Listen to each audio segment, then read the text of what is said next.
Kasus tudingan ijazah palsu Presiden ke-7 Joko Widodo memasuki babak baru. Polda Metro Jaya telah melimpahkan berkas perkara 3 tersangka klaster kedua, Roy Suryo, Rismon, Sianipar, dan Tifauzia alias Dr. Tifa ke Kejaksaan pada Senin 12 Januari 2026.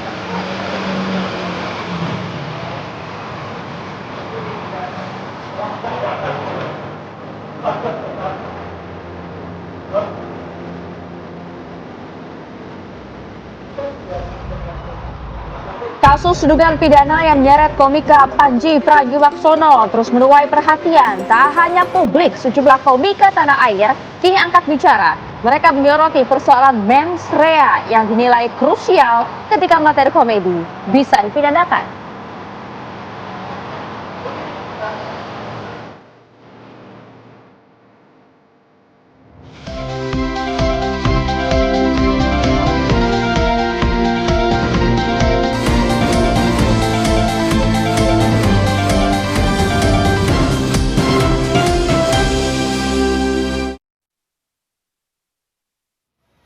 Anda menyaksikan Apa Kabar Indonesia Pagi pemirsa, ini adalah pabrik garmen di kawasan Gajah Tunggal, Kecamatan Jatiwung, Kota Tangerang yang ludes terbakar.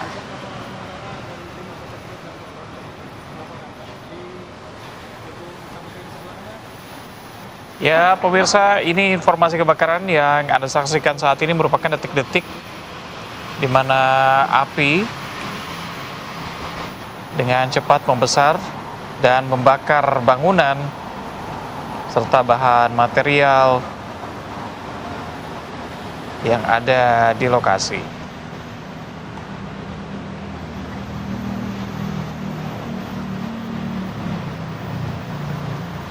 Api diduga berasal dari gedung di bagian belakang pabrik dan dengan cepat menyambar ke bangunan lainnya.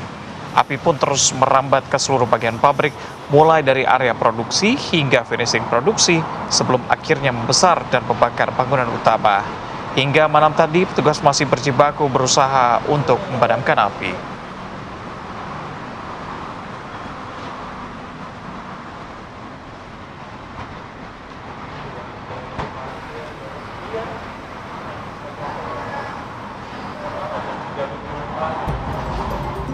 Assalamualaikum warahmatullahi wabarakatuh. Halo Reza, selamat pagi. Selamat pagi ya. Ini walaupun pagi ini masih mendung seperti kemarin begitu ya, tapi pantauan dari tim kami kemarin memang sudah tidak terjadi adanya genangan di Jakarta. Harapannya kalau hari ini juga hujan sudah terantisipasi begitu ya. Karena 1.200 pompa sudah disiapkan oleh Pemprov Jakarta, di mana 600-nya portable, jadi bisa dipindahkan ke tempat-tempat supaya tidak terjadi kejadian seperti hari Senin kemarin yang cukup kan beberapa aktivitas mandek tuh kan, beberapa kemudian jalanan juga macet total, aktivitas warga terganggu. Tapi walaupun pagi hari ini mendung, Reza, yang penting hati pemirsa di rumah juga nggak ikut mendung. Kita akan temani Anda selama 2 jam ke depan dengan beragam informasi. Di antaranya pemirsa, ini ada aparat kepolisian yang kembali melakukan penangkapan terhadap 1 orang dari 3 kawanan pembobol ATM. Ini benar-benar harus diwaspadai, terutama menjelang bulan Ramadan seperti ini. Biasanya perputaran uang cukup banyak di masyarakat begitu ya. Karena nih penangkapan terhadap pelaku ini dilakukan oleh 2 orang rekannya begitu ya, yang kemudian telah ditangkap terlebih dahulu di wilayah Kota Makassar. Dari pemeriksaan sementara, ketiga pelaku ini merupakan atau melakukan aksinya karena terlilit utang.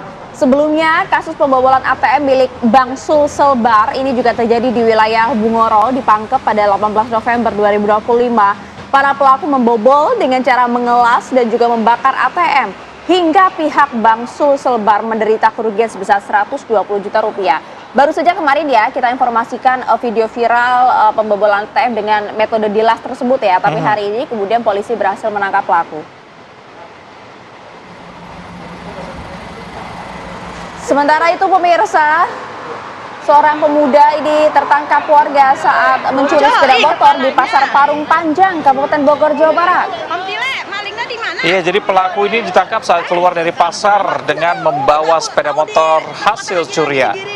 Korban mengenali sepeda motornya yang dikendarai pelaku dan langsung mengejar pelaku. Teriakan korban pun mengundang perhatian dari warga yang berada di pasar. Pelaku akhirnya babak belur dikeroyok massa.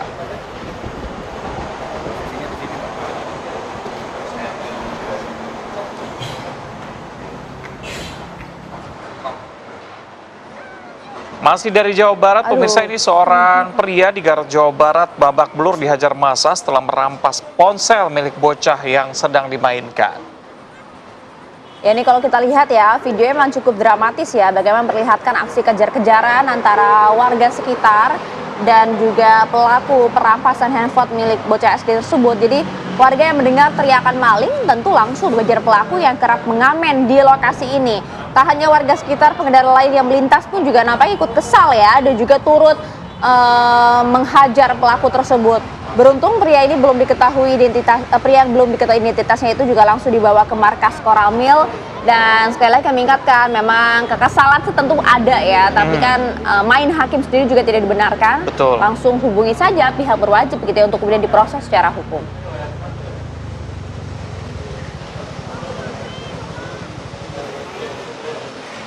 Informasi lainnya pemirsa, ratusan buruh pelabuhan Yos Sudarso Ambon pemirsa ini kalau kita lihat ya, mengamuk hingga bahkan nyaris menganiaya kepala cabang Pelni. Ya, kita sama-sama lihat pemirsa video amatir yang memperlihatkan ada ratusan buruh pelabuhan Yos Sudarso Ambon yang mengamuk terhadap petugas Pelni cabang Ambon dan TNI Polri yang bertugas di pelabuhan Yos Sudarso di Ambon, Maluku. Perdebatan terjadi hingga berujung nyaris saling pukul antara buruh pelabuhan dengan petugas. Massa terlihat anarkis hingga mengepung sejumlah petugas Pelni dan kepala cabang Pelni Ambon saat petugas berusaha untuk meredam massa di pelabuhan Yos Sudarso Ambon. Sementara menurut kepala cabang Pelni Ambon, Martin Herianto, mengatakan bahwa insiden terjadi karena sejumlah calon penumpang arus balik tidak memiliki tiket serta sebagian penumpang lainnya tiketnya tidak sesuai dan juga sudah kadaluarsa.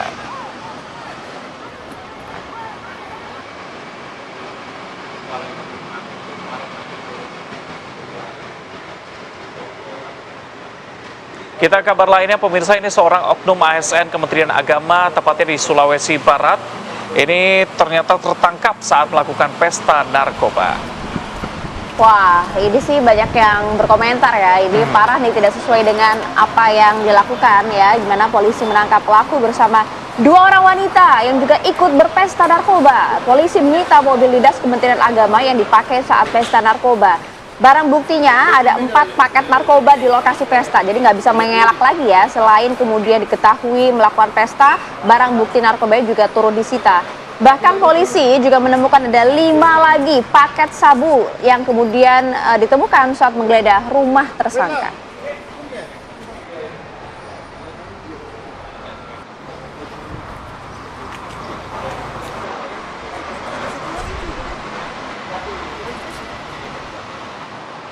Ya, kita bergeser ke informasi lainnya pemirsa ya. Jadi hujan yang mengguyur wilayah Pegunungan Muria, Kudus, Jawa Tengah memang sejak hari Minggu kemarin juga ya kemudian membuat banjir yang terjadi di sejumlah sungai, tepatnya di Kabupaten Kudus, Jawa Tengah.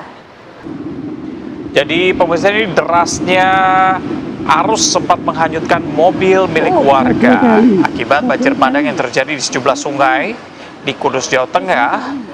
Banjir juga membuat sejumlah jembatan tersumbat hingga akhirnya membuat talus sepanjang 60 meter longsor dan sejumlah rumah warga yang berada di bantaran sungai terancam ambles. Banjir membuat sejumlah ternak yang berada di bantaran sungai hanyut terbawa air. Selain banjir, terjadi longsor di sejumlah titik di Kabupaten Kudus. Warga pun diimbau untuk tetap waspada karena diperkirakan curah hujan masih cukup tinggi beberapa hari ke depan. Ya, video tadi itu kan bukan dicepetin, bukan ya, memang karena arusnya begitu cepat. Betul. Ya. Kalau kita lihat tadi ngeri juga.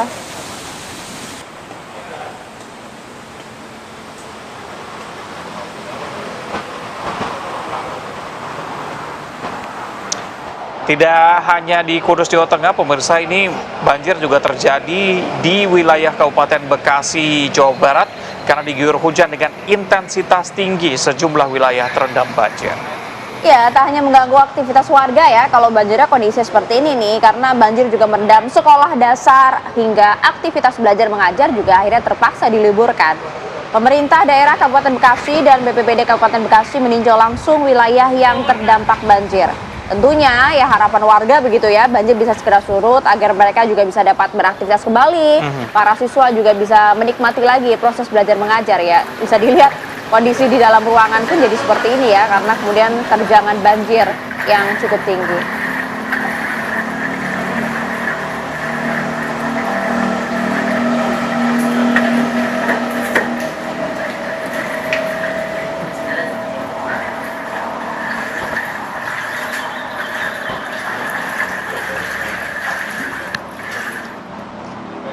Ya, sebelum kami ajak Anda untuk menyimak informasi lainnya pemirsa, tapi kami ajak Anda terlebih dahulu untuk menengok ya bagaimanakah kondisi arus lalu lintas di wilayah Kuningan, Jakarta Selatan. Sudah ada rekan kami dari NTMC Polri, ada Bribtu Eklesia di sana. Silakan Bribtu Eklesia.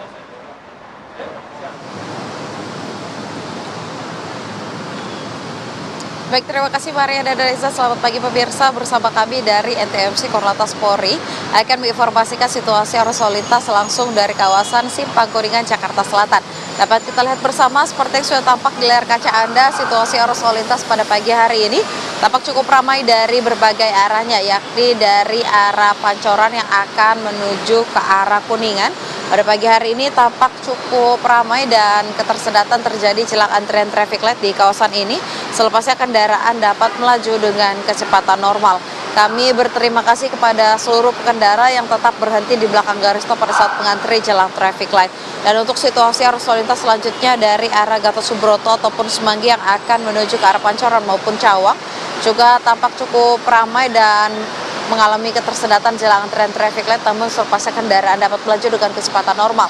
Di kawasan ini terdapat jalur busway. Kami menghimbau untuk tidak menggunakan lajur busway sebagai lajur kendaraan Anda karena dapat membahayakan keselamatan diri Anda, dan Anda tidak perlu khawatir pemirsa dikarenakan di kawasan ini sudah terdapat petugas kami yang akan membantu kelancaran arus lalu lintas pada pagi hari ini.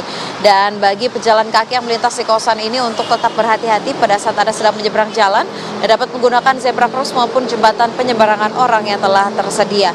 Dan berdasarkan data IRSMS Korlantas Polri, angka kecelakaan lalu lintas di seluruh Indonesia per 1 kali 24 jam terjadi 210 kasus laka lantas yang mengakibatkan 23 orang meninggal dunia, 30 orang luka berat dan 269 orang luka ringan. Dari kasus laka lantas tersebut, 39% terjadi karena kecerobohan pengemudi. Untuk itu kami menghimbau kepada seluruh pengendara pastikan selalu mematuhi rambu lalu lintas serta marka jalan yang berlaku dan tidak lupa untuk selalu mengikuti arahan dan petunjuk petugas kami di lapangan. Bagi Anda pemirsa yang ingin mendapatkan informasi situasi arus lalu lintas selengkapnya, dapat menghubungi call center kami di 15669 ataupun melalui SMS center di 9119. Selamat beraktivitas, hati-hati di jalan, dan salam presisi. Demikian Bribtu Eklesia melaporkan, kembali pada Reza dan juga Maria. Silakan. Pergi ke Malaysia bareng Elvi Sukaisi. Aduh, cakep. Bribtu Eklesia, terima kasih ya. Pemirsa, kita ajak Anda untuk jeda sejenak. Usai jeda kayak punya informasi mengenai Presiden Prabowo Subianto yang memberikan pesan yang kuat dan juga tegas saat meresmikan 166 sekolah rakyat yang tersebar di 34 provinsi. Selengkapnya kami hadirkan usai jeda. Dengan mengucap Bismillahirrahmanirrahim. Presiden Prabowo Subianto memberi pesan yang kuat dan tegas saat meresmikan 166 sekolah rakyat yang tersebar di 34 provinsi. Dengan ini meresmikan 166 sekolah rakyat di seluruh Indonesia. Pesan Prabowo secara khusus ditujukan kepada siswa sekolah rakyat yang akan menempuh pendidikan untuk menggapai cita-citanya.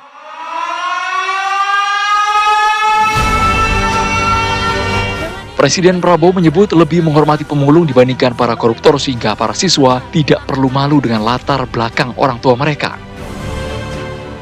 Jangan kau kecil hati, jangan kau malu orang tuamu hanya buruh atau hanya petani miskin atau hanya tukang pemulung. Jangan kau malu. Mereka mulia, mereka kerja keras, halal, bekerja dengan keringat untuk masa depanmu. Jangan pernah kecil hati. Hormati orang tuamu. Kalau perlu kau pulang, kau sungkem, kau cium kaki orang tuamu. Jangan pernah kau malu. Mereka lebih mulia dari orang-orang pinter tapi koruptor-koruptor yang berkhianat kepada negara dan bangsa. Saya lebih hormat sama pemulung. Saya lebih hormat dengan tukang becak yang kerja dengan keringat daripada mereka yang pinter-pinter tapi mencuri uang rakyat. Saya lebih hormat.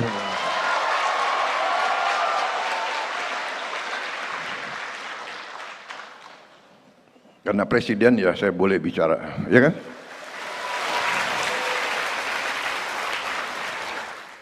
Sekolah Rakyat merupakan sekolah yang dicanangkan Presiden Prabowo Subianto dengan tujuan menjangkau anak-anak dari keluarga terpinggirkan dan kurang mampu. Sebelumnya, Presiden Prabowo sempat meninjau satu persatu ruang kelas dan fasilitas penunjang kegiatan belajar mengajar siswa. Prabowo juga menyampaikan bahwa target sekolah rakyat yang akan dibangun mencapai 500 sekolah rakyat sampai tahun 2029. Kami untuk belajar yang baik. Tim TV One mengabarkan. Dari kami, anak-anak sekolah rakyat Yang kini punya harapan, punya mimpi. mau buat ke Indonesia jadi tempat yang lebih baik. Terima kasih Bapak Presiden. Kami akan belajar sebaik-baiknya Karena kami percaya Masa depan Indonesia dimulai dari tumpuk kelas.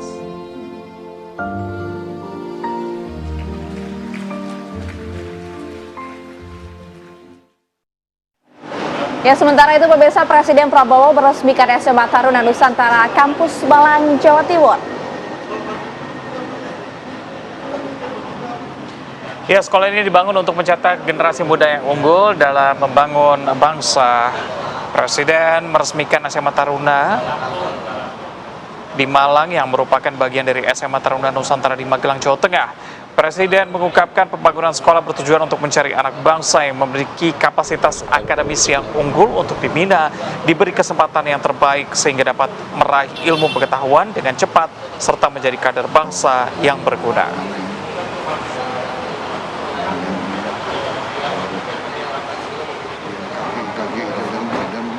meteorologi. Kita kabar berikutnya, pemirsa, penyidik Komisi Pemberantasan Korupsi KPK ini kembali melakukan penggeledahan terkait dengan kasus dugaan suap pemeriksaan pajak di lingkungan kantor pelayanan pajak. Ya, sebanyak 12 mobil jenis minibus berwarna hitam yang ditumpangi penyidik KPK terlihat masuk ke dalam kantor pusat Direktorat Jenderal Pajak Kementerian Keuangan di Jakarta Selatan. Penggeledahan ini merupakan pengembangan penyidikan pasca operasi tangkap tangan atau OTT yang dilakukan KPK pada Jumat hingga Sabtu pekan lalu. Dalam OTT pertama KPK di tahun 2026 ini, penyidik mengamankan 8 orang. Jadi 2 hari kemudian KPK menetapkan ada 5 orang sebagai tersangka. Dalam penggeledahan, penyidik mengamankan dokumen, barang bukti elektronik, serta sejumlah uang yang diduga ternyata terkait dengan perkara tersebut.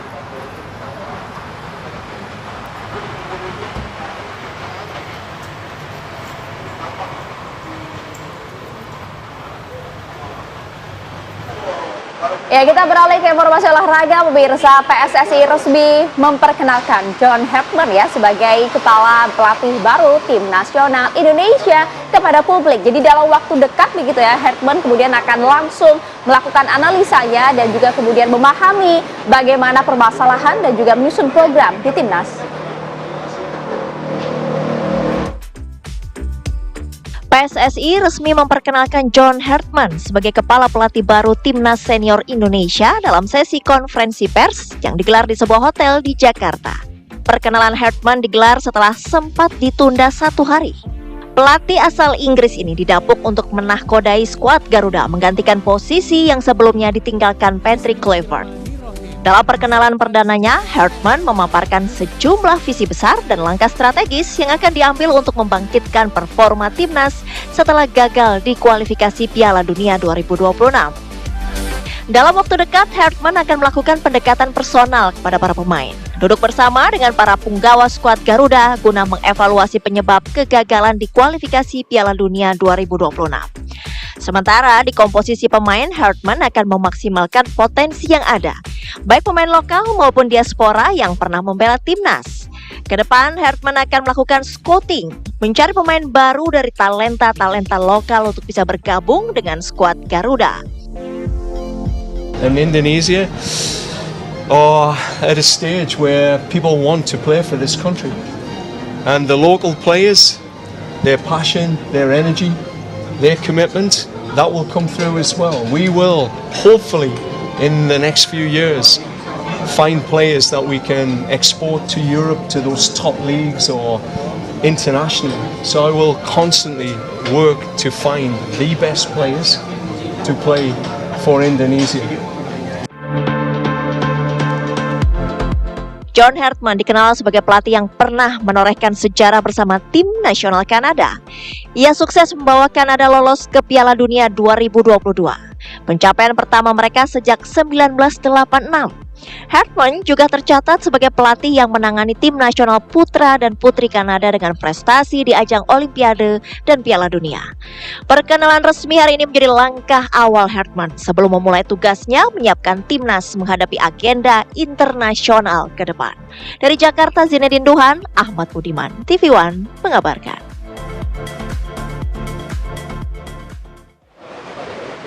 Pemirsa, kita ajak Anda untuk jeda sejenak. Usai jeda kayak punya informasi dari pemain Persib Tom Haye yang dikabarkan mendapatkan ancaman pembunuhan melalui media sosial. Selengkapnya kami hadirkan usai jeda.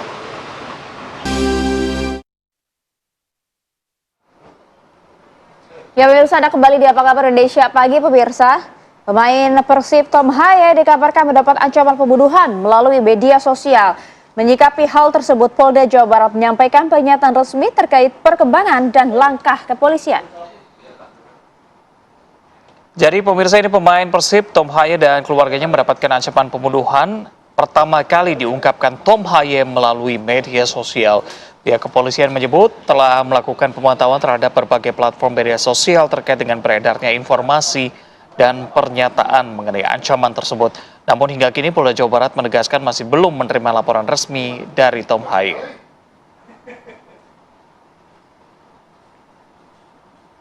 Dari Tom Haye ya, pemain Persib, di mana yang bersangkutan pasca El Clasico Persija dengan Persib mendapatkan ancaman ya kepada yang bersangkutan.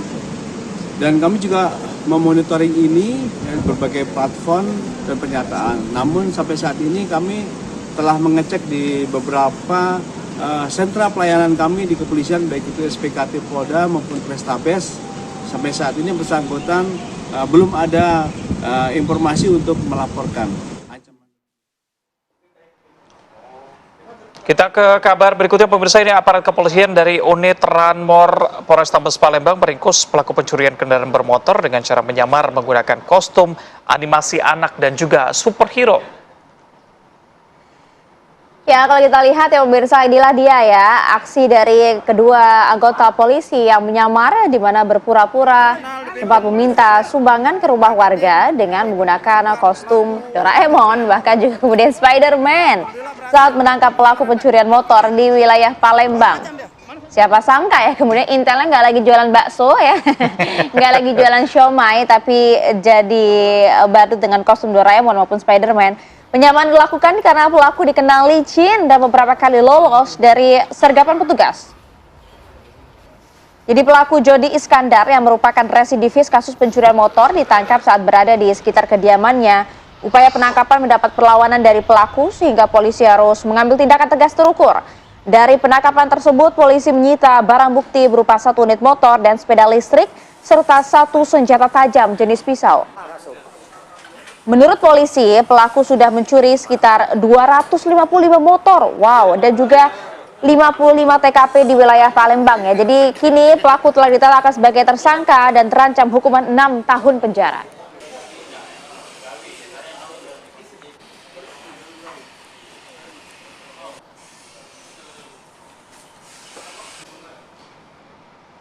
Ya, kita beralih ke informasi lain. Ini mayat pria dengan kondisi tertutup dedaunan ditemukan warga di TPU Komplek BRI Jakarta Sampurna pemirsa.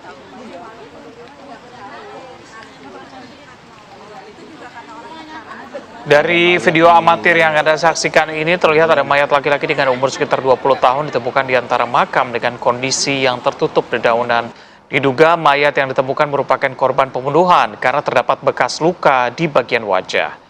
Dari penuturan penjaga makam, penemuan mayat ini berawal saat warga yang berziarah melihat ada tumpukan dedaunan di belakang makam tersebut. Saat dicek ternyata terdapat mayat laki-laki.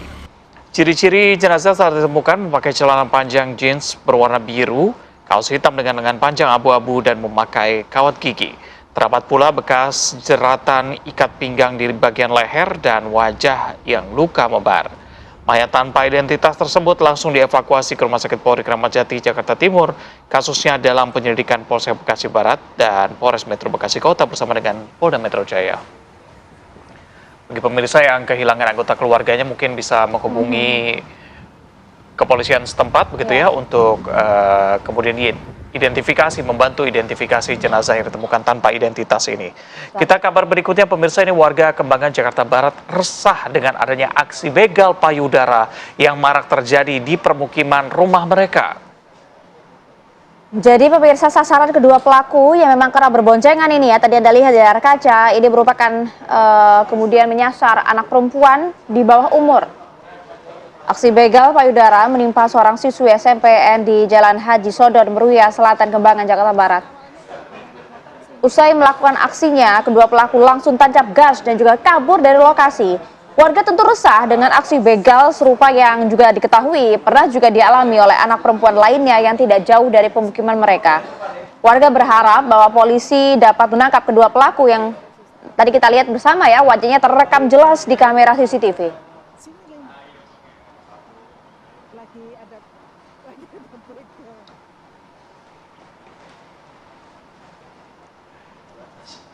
Sementara itu, seorang asisten rumah tangga Kota Serang, Banten pemirsa menjadi korban penusukan oleh suaminya sendiri. Ya, korban ini ternyata mendapatkan luka tusukan. Terdapat 2 luka tusuk di bagian punggung. Korban berhasil diselamatkan oleh warga yang melintas dan segera dilarikan ke klinik. Saat ini korban menjalani proses persidangan perceraian dengan suaminya. Selama ini korban juga kerap mengadu dan juga menceritakan bahwa dirinya sering mengalami kekerasan dalam rumah tangga.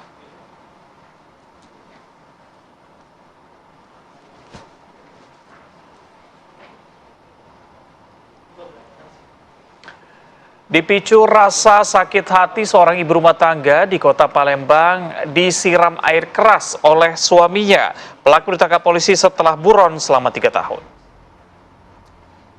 Inilah dia pemirsa wajah pelaku penyiraman air keras terhadap seorang ibu rumah tangga di Kota Palembang, Sumatera Selatan yang tak lain adalah istrinya sendiri. Pelaku memang sempat buron selama 3 tahun, yaitu peristiwa penyiraman air keras sebenarnya terjadi pada 10 Maret tahun 2023. Akibat penyiraman itu, korban mengalami luka bakar serius hingga dilarikan ke Rumah Sakit Muhammad Husin Palembang untuk mendapatkan perawatan intensif. Setelah kondisinya membaik, korban kemudian melaporkan kejadian tersebut ke pihak kepolisian. Diduga motif pelaku melakukan aksinya karena cemburu hingga kemudian persoalan ekonomi yang berlarut-larut. Atas perbuatannya, pelaku dijerat dengan pasal tentang penganiayaan berat dan kekerasan dalam rumah tangga dengan ancaman hukuman di atas 5 tahun.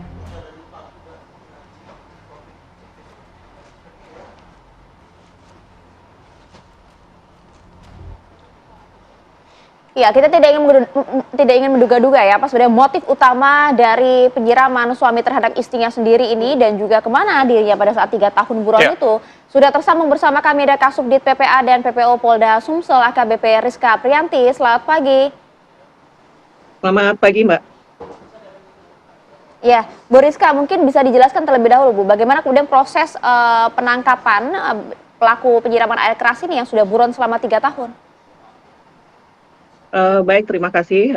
Di sini kami jelaskan bahwa proses penangkapan kemarin untuk tersangka penyiraman air keras ini sendiri sudah DPO selama 3 tahun. Tetapi berkat ketekunan para penyidik untuk terus mencari, mengumpulkan bukti-bukti lain terkait keberadaan dari tersangka ini, akhirnya ditemukan tanpa perlawanan kemarin ditangkap pada saat sedang bekerja.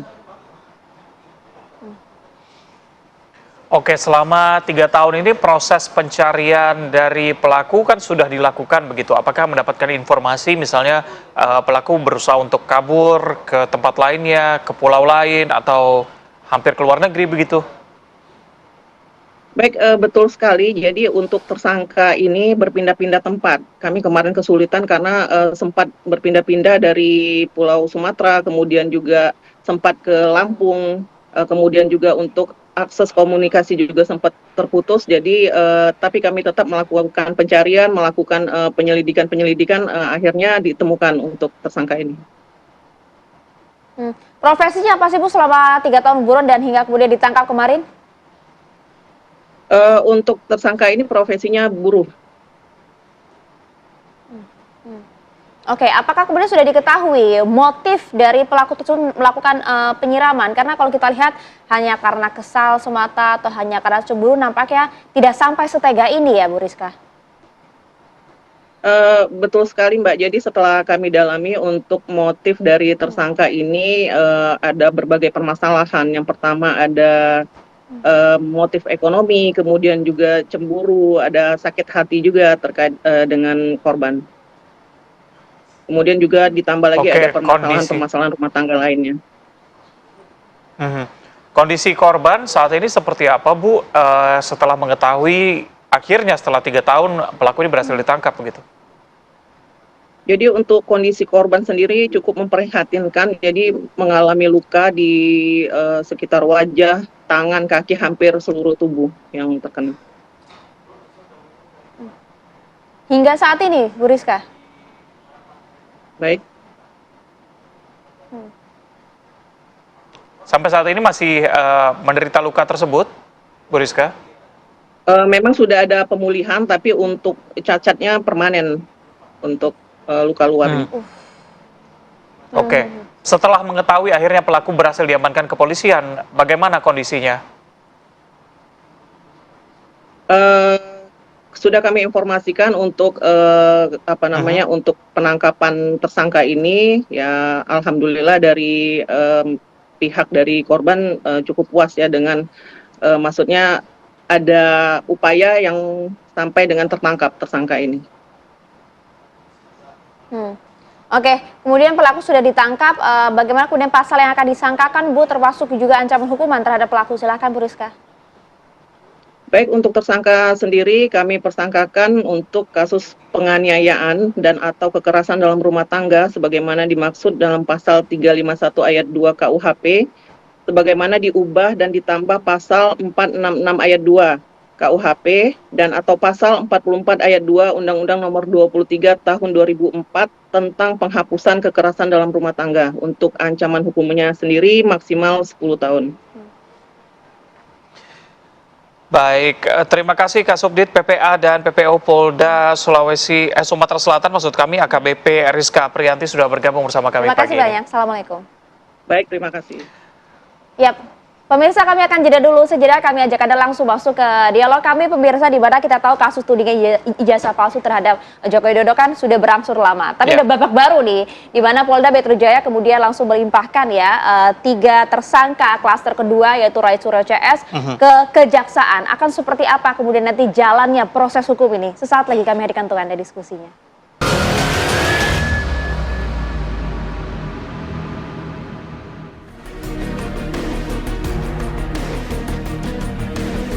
Kasus tudingan ijazah palsu Presiden RI ke-7 Joko Widodo memasuki babak baru. Polda Metro Jaya telah melimpahkan berkas perkara 3 tersangka klaster 2, yakni Roy Suryo, Rismon Hasiolan Sianipar, dan Tifauzia Tiasuma alias Dr. Tifa ke Kejaksaan pada Senin 12 Januari 2026. Pelimpahan dilakukan setelah proses pemberkasan dinyatakan selesai. Sebelumnya, penyidik Subdit Keamanan Negara di Treskrimsus Polda Metro Jaya juga telah melakukan gelar perkara khusus terkait penanganan kasus tersebut. Gelar perkara khusus itu menjadi dasar percepatan pemberkasan seluruh klaster perkara. Dalam gelar perkara khusus pada 15 Desember lalu, tidak lagi terdapat perdebatan substantif terkait ijazah. Saat ini penyidik masih menunggu hasil evaluasi dari jaksa peneliti. Jika berkas dinyatakan lengkap atau P21 dan naik ke tahap penuntutan, akankah proses hukum ini benar-benar memberi titik terang atas polemik ijazah Jokowi? Tim TV One mengabarkan.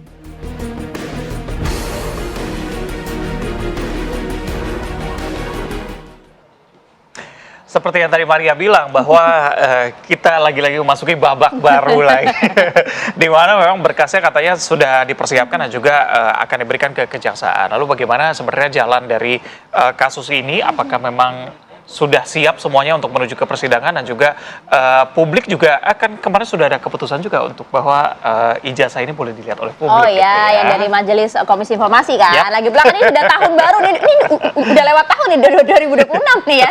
Bagaimana kemudian kelanjutannya, kami akan bahas bersama dengan sejumlah narasumber. Kami sudah hadir di sini, ada Bang Ahmad Hosnudin, ada Bang Rifai Kusumanegara, dan juga ada Prof. Suparji Ahmad. Assalamualaikum, selamat pagi semuanya Bapak-Bapak. Selamat pagi. Saya langsung ke Bang Gozi deh. Bang Gozi, sudah ada informasi belum sih bahwa berkas ini sebenarnya sudah masuk tahap 1 begitu? Ya, informasi yang kami terima itu ya dari media, karena memang ini kan proses prosedur yang biasa saja. Tahap 1 itu kan baru pelimpahan berkas dari penyidik kepada jaksa yang nanti akan diteliti lebih lanjut. Kan ada 2 istilah ya, tahap 1, tahap 2. Kecuali kalau sudah tahap 2, itu pelimpahan berkas berikut tersangkanya, nah itu sudah ada indikasi sebentar lagi akan proses persidangan. Kan ini baru tahap 1. Saya kira memang ini penting bagian dari prosedur karena ada 2 hal ya yang penting. Pertama dari sisi hukum acara, yang kedua dari sisi substansinya. Karena di 2026 ini kan 2 rezim undang-undang berlaku secara bersamaan.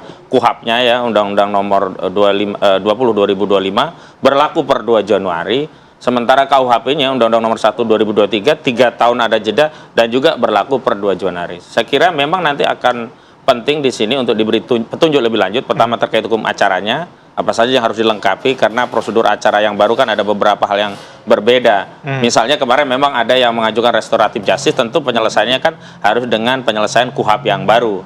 Yang kedua dari sisi substansi hukum materialnya, pasal-pasal 310, 311 KUHP, juga 160 KUHP kan sudah tidak relevan digunakan. Pasti akan ada petunjuk dari jaksa untuk menerapkan pasal-pasal yang sudah diatur dalam KUHP yang baru dengan ketentuan tentu saja harus diambil yang lebih menguntungkan bagi tersangka. Dan saya kira nanti pada tahap selanjutnya ketika ada panggilan kepada kami pasti akan ada semacam bridging terhadap pasal-pasal baru apa yang akan diterapkan oleh penyidik terhadap kasus ini. Karena tentu saja tidak mungkin tetapi gunakan 310, 311 karena itu sudah tidak berlaku, karena yang berlaku adalah KUHP yang baru. Tapi di luar itu saya kira ini menarik ya, karena menariknya begini. Dalam konteks secara material justru dalam waktu yang bersamaan ada 2 peristiwa yang penting untuk kita soroti. Pertama tadi sudah di-spill Komisi Informasi Publik yang justru menegaskan bahwa memang dokumen itu dokumen publik. Artinya dalih yang menyatakan bahwa tidak ada kewenangan orang meminta dan tidak ada kewajiban diberikan informasi itu kepada publik menjadi terdelegitimasi karena keputusan informasi publik, Komisi Informasi Publik menegaskan bahwa dokumen ijazah Saudara Joko Widodo itu masuk kategori dokumen publik, sehingga memerintahkan kepada termohon yang dimohonkan itu untuk memberikan salinan dokumen publik itu kepada pemohon. Yang kedua yang menarik adalah proses gugatan citizen lawsuit di Surakarta. Di situ yang menarik adalah ternyata sudah dihadirkan ijazah asli sebagai dasar gugatan dari penggugat terhadap Saudara Joko Widodo, dan juga dihadirkan satu saksi yang menarik menurut saya adalah mantan Wakapolri, ya Pak Komjen Pol Purnawirawan Ugrosino, yang di sana beliau selaku saksi fakta menjelaskan bahwa beliau sendiri punya pengalaman, punya foto ketika kecil SD, SMP, SMA, dan itu mirip dengan foto beliau ketika punya ijazah yang lebih tinggi di atasnya. Sementara memang walaupun beliau tidak melihat langsung, beliau sudah melihat berbagai media sudah mengabarkan ijazah itu, dan saya tegaskan bahwa ijazah itu juga tidak beda dengan apa yang sudah diupload oleh Dian Sandi, bahwa ijazah yang dimiliki oleh Saudara Joko Widodo sebagaimana yang sudah diperlihatkan kepada para tersangka juga kami kuasa hukumnya pada proses gelar perkara khusus itu adalah tak lain adalah ijazah dengan foto yang sudah diketahui publik adalah foto seorang laki-laki punya kumis tipis, punya kacamata itu. Nah, itulah yang selama ini menjadi basis utama masyarakat atau klien kami meneliti bahwa ini yang menjadi masalah dari ijazah itu, karena foto dari pemilik ijazah itu tidak sama dengan foto yang ada di ijazah itu. Selain ya, kalau secara keahlian Roy Suryo sudah menegaskan usia dari foto yang ditempelkan dalam ijazah itu jauh terlalu muda untuk usia yang sekitar ya 40 tahun lah begitu. Saya kira itu yang penting nanti akan kita proses lebih lanjut di dalam proses persidangan begitu. Kan waktu itu minta ijazah ditunjukkan, Bang Rifai, sudah ditunjukkan. Masih ada masalah baru lagi, Bang Rifai. Sedangkan ini kan proses hukum sudah semakin cepat nih ya, sudah masuk tahap 1, paling tidak jaksa sudah bekerja di sana. Ya, jadi mulai dulu dari ijazah yang ditunjukkan, akhirnya sudah ditunjukkan dan benar sesuai dugaan kan.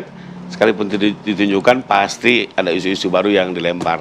Buat kami itu biasa lah. Makanya karena itu juga dari awal kami sudah menghitung ini lebih baik diselesaikan di pengadilan. Meskipun dituding ada ketidakcocokan itu, foto antara foto lama dari Pak Jokowi. Itu kan hanya pendapat. Karena kami paham juga, sekali diakui itu ijazah, maka sempurnalah persangkaan pidana yang ada pada dirinya.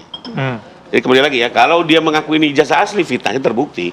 Jadi sampai kapanpun pasti para tersangka itu akan bilang itu tidak asli. Sampai kapanpun.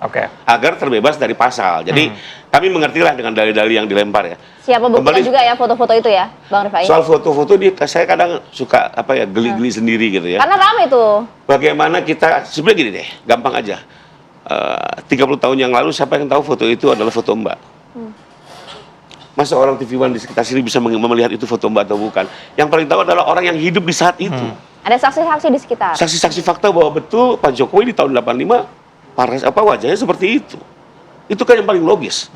Orang 50 tahun yang lalu harus lihat ini Darwin mukanya seperti ini lah. Ini kan susah.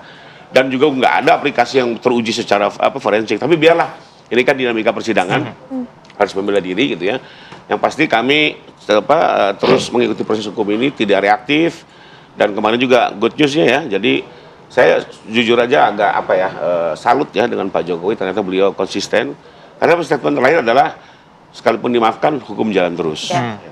Tapi kemarin ada kunjungan dari Bang Egy dan Bang Damai Hari Lubis ya.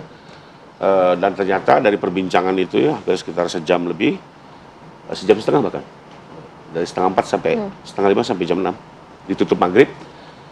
Akhirnya Pak Jokowi memutuskan untuk memaafkan.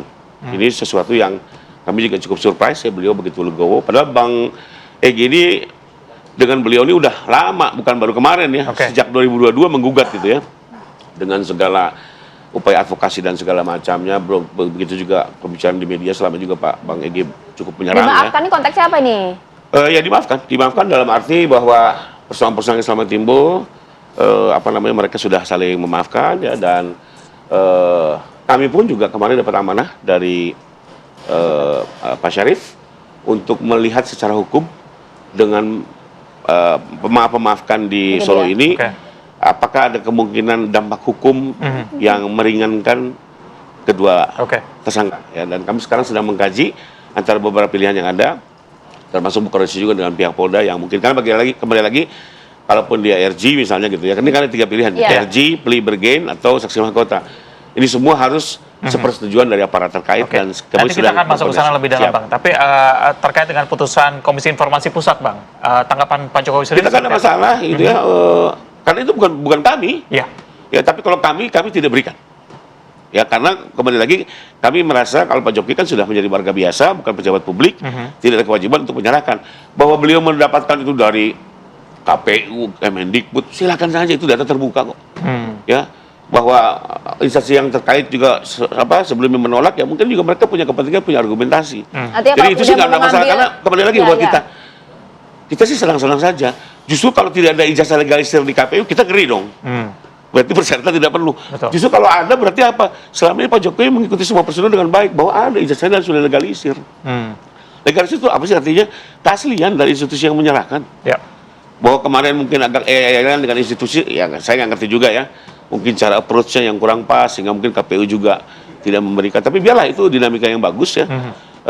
Tapi kalau Pak Jokowi kembali lagi, untuk data di luar silakan saja, tapi untuk yang beliau memang menjaga hukumnya lebih kurang. Kedua, ya kembali lagi kita tidak melihat tujuan meminta ijazah ini positif. Gitu ya. Jadi kami juga perlu protect lebih kurang. Prof, setelah berlakunya KUHP dan juga KUHP baru, apa yang akan terjadi perbedaan dari kasus ini, Prof? Ya, bahwa dengan KUHP maupun KUHP yang baru, keadilan restoratif menjadi semakin diberikan payung hukum gitu. Kalau sebelumnya kan ada ketentuan sektoral, ada di Perma, ada Perja, ada kemudian Perpol gitu ya. Terus sekarang menjadi satu ketentuan yang tercantum di dalam KUHP maupun KUHP. Yang harapannya bahwa proses penyelesaian perkara tadi itu bisa menggunakan pendekatan keadilan restoratif tadi itu yang pertama. Jadi diminimalisasi upaya untuk kemudian memenjarakan, karena itu dipikirkan bahwa tidak terlalu efektif, ada dampak negatifnya dan beban negara cukup banyak dan lain sebagainya. Nah, pada sisi yang lain tentunya bahwa dengan adanya masa ya transisi dan sekarang sudah secara resmi ya 2 Januari 2026 menggunakan KUHP yang baru dan KUHP yang baru, maka tentunya aparat penegak hukum itu salah satu ketentuan yang jelas bahwa menggunakan KUHP yang baru atau menggunakan ketentuan yang lebih menguntungkan bagi terdakwa. Maka ini sebetulnya orientasi dari KUHP maupun KUHP ini lebih memberikan perlindungan misalnya kepada seorang terdakwa, seorang tersangka, meskipun juga tentunya tidak mengabaikan kondisi korban atau kemudian pelapor. Kalau dalam konteks ini nanti arahnya akan kemana ya proses hukum yang akan berjalan nanti ya? Nah, karena sekarang prosesnya sudah dilimpahkan kan, berarti P19, belum tahap 1. P19 dalam arti bahwa penyidik sesuai dengan timeline yang ada segera melimpahkan kepada jaksa penuntut umum untuk apa? Diteliti, diperiksa, dikoreksi, dan diberikan petunjuk. Nah, nanti munculnya petunjuk-petunjuk dari jaksa, harus periksa ahli ini, harus periksa ini, dan sebagainya, supaya jaksa nanti itu ketika menyidangkan memang sudah punya keyakinan yang kuat. Maka tidak mungkin juga ini cepat, karena mungkin saja terpengaruh oleh petunjuk-petunjuk saja. Mungkin harus ada ijazah aslinya, harus ada saksinya, dan sebagainya. Maka ini kita tunggu saja setelah dilimpahkan oleh polisi kepada jaksa ini, maka akan dipelajari apakah proses penyidikan pemberkasan oleh penyidik sudah benar atau belum. Maka ketika belum, akan diberikan kembali untuk dilengkapi. Nah, setelah lengkap baru kemudian P21 dilimpahkan tersangkanya, dilimpahkan barang buktinya, baru disidangkan. Dan menurut saya ini tidak perlu ragu-ragu lagi untuk seandainya nanti disidangkan. Kan sebetulnya momentum yang ditunggu semuanya kan. Ya, momentum yang ditunggu semuanya. Pak Jokowi juga mungkin juga menunggu, Mas Roy dan kawan juga menunggu supaya publik akhirnya menilai kan. Jadi tidak perlu ada yang dikhawatirkan kan itu. Yang penting adalah semua berada dalam koridor hukum, semua dalam konteks bagaimana aparat penegak hukum bekerja secara profesional. Saya kira dengan KUHP yang baru ini, bagaimana penyidik maupun nanti jaksa tidak bisa lagi misalnya bermain-main ya gitu, tetapi karena pengawasan publik akan semakin kuat, semakin transparan. Jadi menurut saya akan lebih baik misalnya jaksa segera memeriksa, segera memberikan petunjuk kalau ada kekurangan, dan nanti segera P21 disidangkan di dalam pengadilan, dan itu nanti semuanya terbuka dan memungkinkan lagi bahwa bisa dimaafkan, dibebaskan, dilepaskan, atau kemudian dinyatakan bersalah. Jadi semuanya kan menggunakan praduga tidak bersalah. Jadi belum ada apa-apa meskipun statusnya masih tersangka. Karena dalam misalnya KPK kemarin kan sudah membuat keterangan kan, dalam menetapkan tersangka dilarang melakukan perbuatan yang berpotensi menggunakan praduga bersalah. Artinya memang sekarang praduga tidak bersalah sangat dikedepankan gitu loh. Ya, termasuk juga restoratif justice yang tadi ada sampaikan ya. Nah, bagaimana kemudian keberlangsungan dari kasus ini dengan KUHP yang baru begitu ya? Tahap ini apakah kemudian bulan depan misalnya sudah P21, proses sidang sudah di depan mata. Nah, kita ingin lihat nanti dampak hukumnya seperti apa. Saat lagi kami bahas untuk Anda ya. Kasus ijazah ya. Pilihan restoratif justice adalah pilihan para pihak. Kami sebagai penyidik tentunya akan berada pada posisi yang netral. Mana yang menjadi pilihan upaya hukum yang diambil oleh para pihak, itu menjadi hak dari para pihak itu sendiri. Nanti ketika para pihak sudah memutuskan untuk mengambil upaya hukum dengan melalui restoratif justice, tentunya KUHP kita juga mengakomodir itu, dan kita akan pegang itu sebagai pedoman di dalam proses penegakan hukum kita.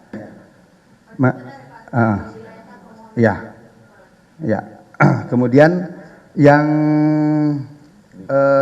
berikutnya tadi masalah pendapat. Sudah kami limpahkan untuk 3 tersangka yang sebelumnya.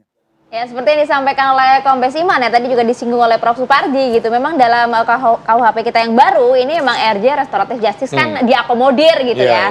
Oke, ini sudah masuk P19, sudah tahap 1, sebentar lagi kemudian akan cepatlah menuju ke P21. Akankah ada langkah-langkah hukum untuk RJ saja lah, ini kan payung hukumnya juga sudah jelas. Saya justru melihat memang intensi penyidik itu mengarahkan ke situ. Harusnya kan tidak demikian. Sehingga saya membaca corak penegakan hukumnya itu mengikuti arahan Solo begitu. Kenapa demikian? Solo minta itu? Iya, kenapa demikian? Saya tafsirkan itu adalah begini. Janji penyidik itu kan setelah gelar perkara khusus itu kan akan memanggil saksi fakta yang meringankan dan ahli dari para tersangka yang sudah diajukan. Justru itu yang kami tunggu-tunggu. Tapi itu tidak pernah dilakukan dan sudah lama tidak ada update. Tapi tiba-tiba ketika ada pergerakan di Solo dengan datangnya ES dan DHL dan memang mereka keduanya menginginkan restoratif justice, barulah kemudian ada tindakan pelimpahan berkas ini dari penyidik kepada jaksa yang di dalam pelimpahan itu ada dua hal. Pertama, mengakomodir adanya restoratif justice, yang kedua mengancam dalam tanda petik. Itu gertakan itu maksudnya? Ya, gertakan yang dalam tanda petik mengancam orang-orang yang nggak mau restoratif justice, ya ini akan ke persidangan. Kekeliruan daripada ancaman itu dari sisi prosedur adalah pertama, penyidik Polda itu melangkahi statement mereka sendiri yang sudah menjanjikan akan memanggil ahli. Berarti Pak Kosi, menurut Anda ini sengaja ditunda-tunda kemarin menunggu KUHP baru berlaku? Bukan menunggu KUHP baru, menunggu atensi Solo. Solo maunya gimana? Oh, ternyata setelah ada pertemuan Solo katakan, ayo lanjutkan. Tapi bentar, ini kan nampaknya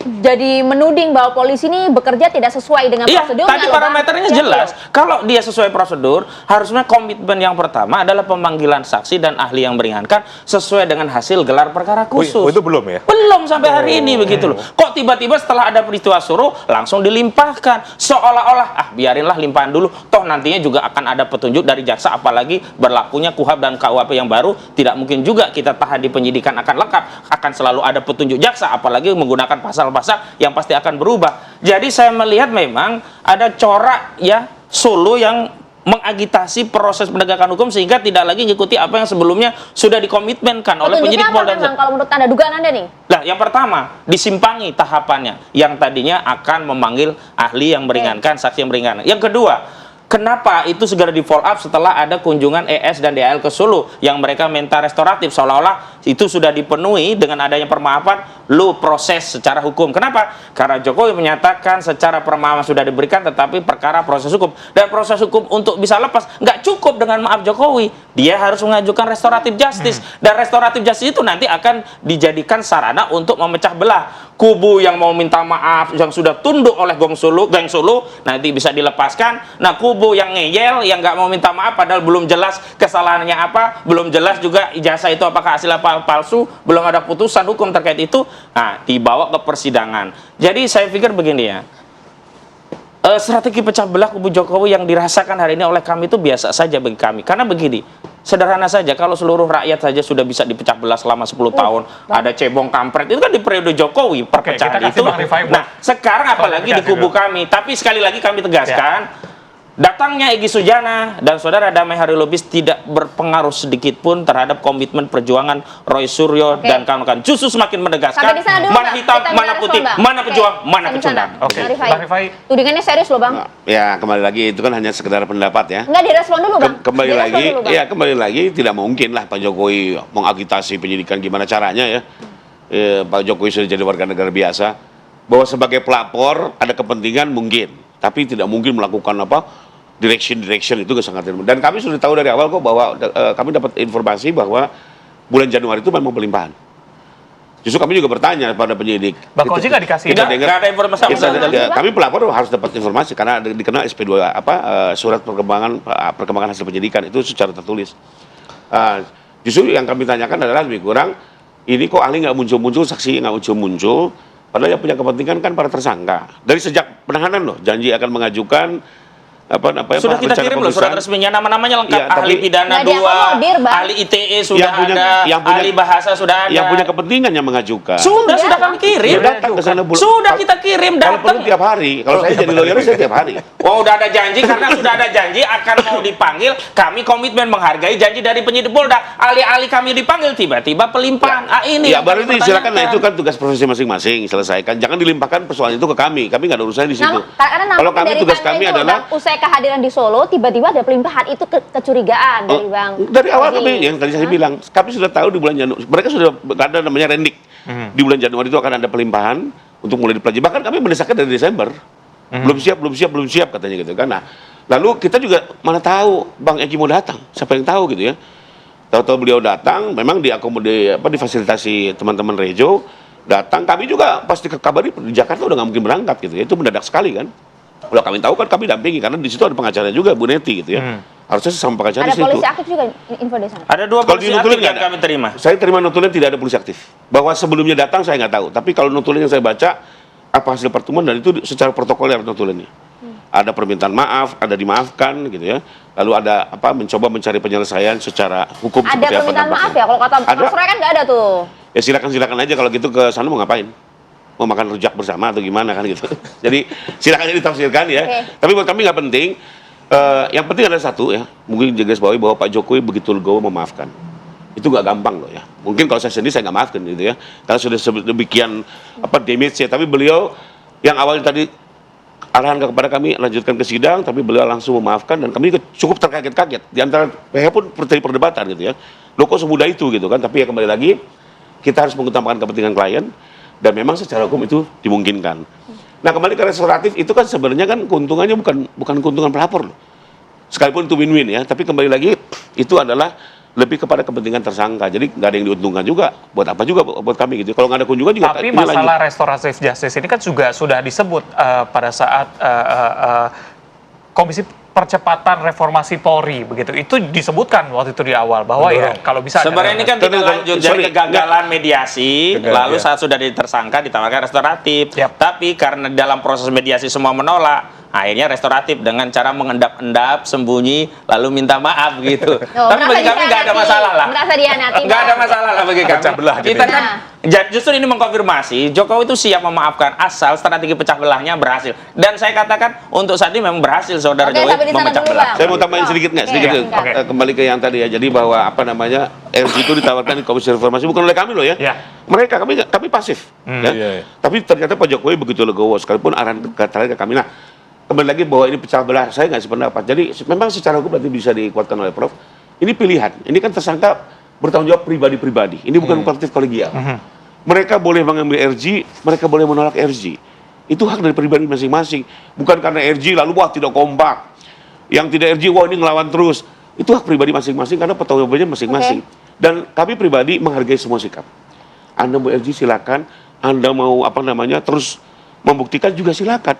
Bahkan kalau Pak Jokowi sendiri ya, kepentingan terakhir adalah kemarin kita sempat challenge juga. Ini kalau semua RG gimana?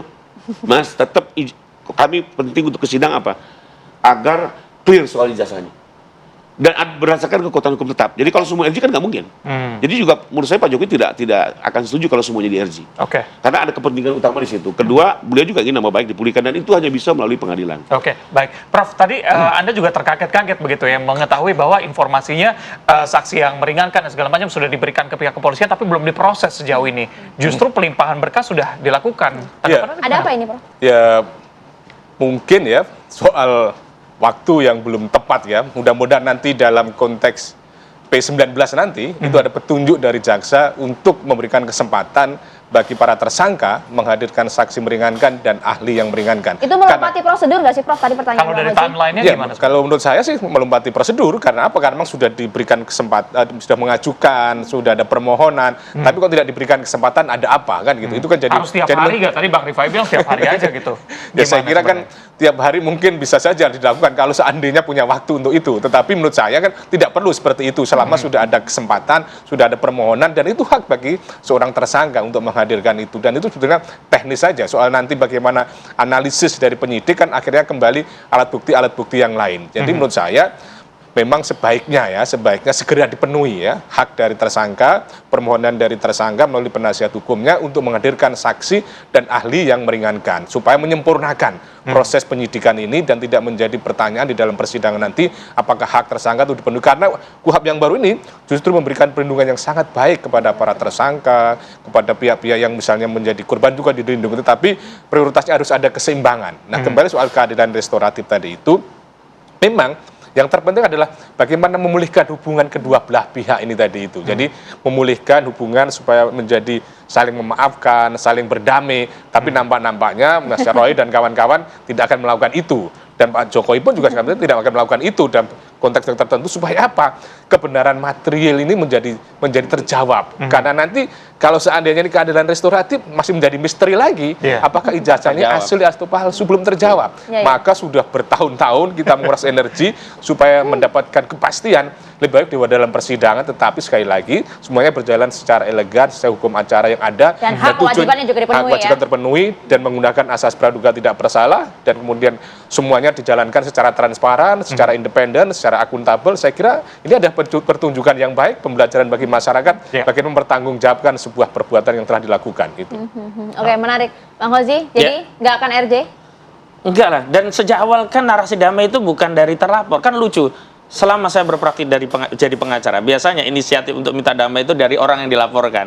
Kok dari pelapor berkali-kali, baik dengan secara langsung atau melalui relawan atau meminjam pihak ketiga gitu. Bukan dari Pak Jokowi katanya intinya. Enggak, ya nggak mungkin lah dari Jokowi. Tapi yang jelas itu justru makin meneguhkan keyakinan memang ada masalah. Sebab kalau tidak ada masalah kan sejak awal harusnya bisa ditunjukkan. Sebab kalau tidak ada masalah kan sebenarnya tidak perlu ada Bambang Tri dan Gus Nur masuk penjara. Sebab kalau tidak ada masalah kan tidak perlu juga jauh-jauh sampai 9 bulan hari ini atau bahkan nanti sampai putusan pengadilan yang berkekuatan hukum tetap. Tapi sekali lagi karena ini sudah sampai tahap ini memang mau tidak mau harus ada putusan pengadilan yang berkekuatan hukum tetap untuk mengklirkan masalah ini bukan dengan perdamaian atau maaf-maafan. Oke, Bang Rifai terakhir. Jadi berkas akan segera disiapkan begitu ya menuju ke pengadilan. Kesiapan dari Pak Jokowi sendiri gimana? Nggak, beliau ready ya. Mudah-mudahan juga kalau buat kami P21 agar lebih cepat sidang.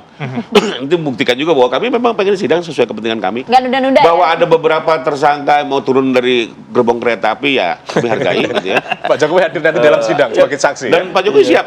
Ready betul untuk ke sidang menjelaskan bahkan siap kok katanya. itu kenapa juga satu Prof, kenapa kami juga ingin ke sidang? Ini sudah banyak yang tapi kalau turun dari gerbong kereta api ketika kereta api itu kencang itu biasanya kan terlindas itu.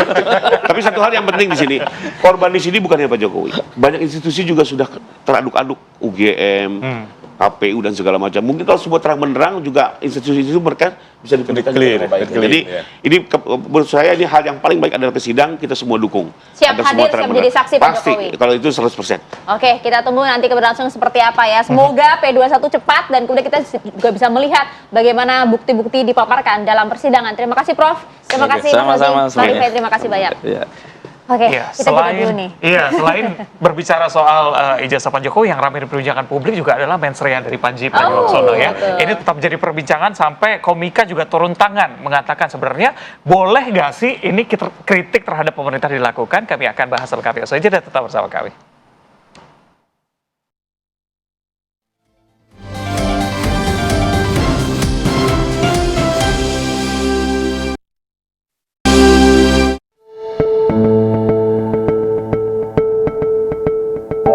Kasus dugaan pidana yang menyeret komika Panji Pragiwaksono terus menuai perhatian.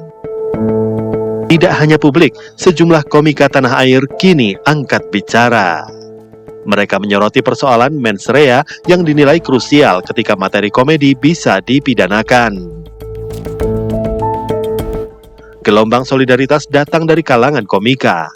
Melalui media sosial dan forum diskusi, mereka menegaskan bahwa komedi memiliki konteks, sudut pandang, dan tujuan kritik sosial. Menurut mereka, tidak semua ucapan di atas panggung bisa serta-merta dimaknai sebagai tindak pidana. Para komika juga mengingatkan bahwa kriminalisasi komedi berpotensi menciptakan efek jera yang berlebihan. Ruang kritik dan satir dikhawatirkan menyempit, padahal komedi selama ini menjadi medium aman untuk menyampaikan keresahan publik. Di sisi lain, aparat kepolisian menyatakan proses klarifikasi masih berjalan. Penegak hukum menegaskan akan mengkaji laporan secara objektif, termasuk menilai ada atau tidaknya unsur mens rea atau niat jahat dalam materi yang dipersoalkan. Lantas apakah komedi masih aman sebagai ruang kritik atau justru kian rentan dipidanakan? Tim TV One mengabarkan.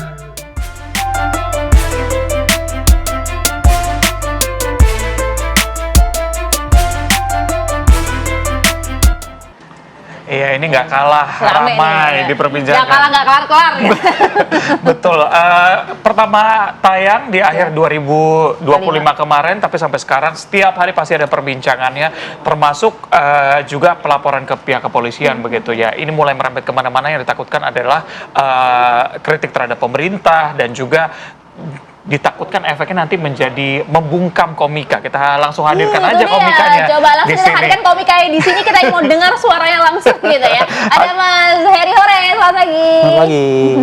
Dan juga sudah hadir ada Mas Kurnia Ramadana, tenaga ahli utama Badan Komunikasi Pemerintah RI. Halo Mas. Halo Mbak. Selamat pagi. Selamat pagi. Terima kasih sudah hadir. Terima kasih Mbak sudah mengundang. Nah, gimana Bang Heri?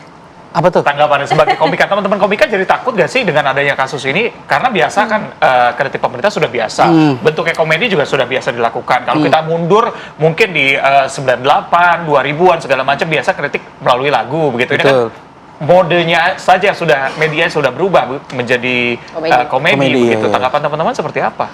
Ya sebenarnya kami mungkin yang berkecimpung di kesenian lawak ini justru mau berterima kasih sebelumnya ke Mas Panjinya dulu nih, karena dia bisa ngedatengin 10.000 orang berbayar cuma buat ketawa, itu kan sesuatu banget tuh.